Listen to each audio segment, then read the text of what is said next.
Hi, I am again Michelle, the Quilting Witch, and today I'm going to talk to you about cutting regular fabric, just making some strips, and I'm going to show you how I do it and what to watch for.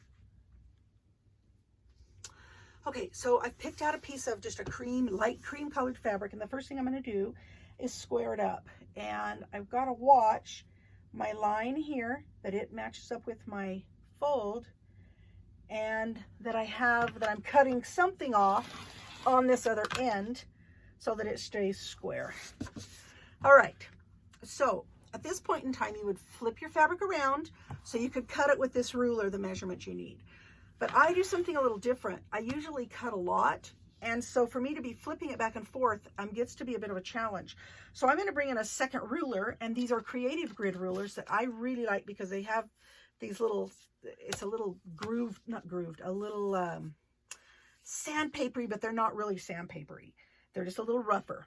So what I'm going to do is line this up with the 2.5. At the time, I'm still going to watch down here and make sure I'm getting my straight line. But after you cut a few, I can guarantee you, you will be off. Now, you can use this method to cut any size strip you're cutting. Okay, so I've cut 3. Normally I can get away with the, 3 or 4. Let's see how we're doing here. Okay, we're a scoosh off, so we're going to go ahead and we're going to re-square it.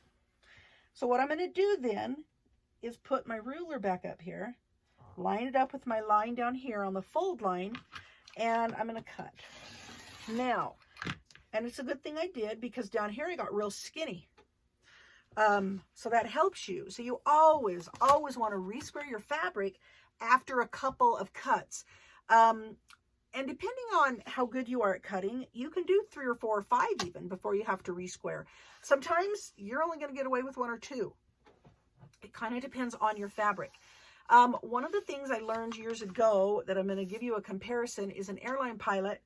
When he took off at 1 degree, he was 1 degree off and didn't know it.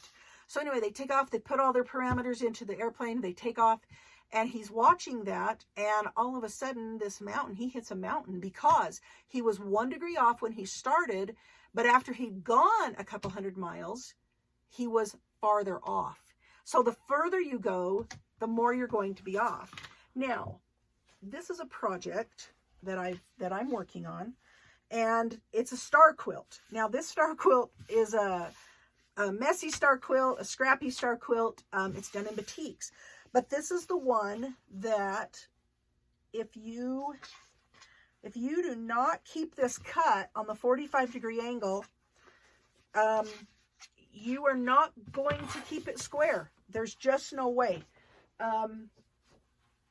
And see this probably, I'm just a scoosh off in places.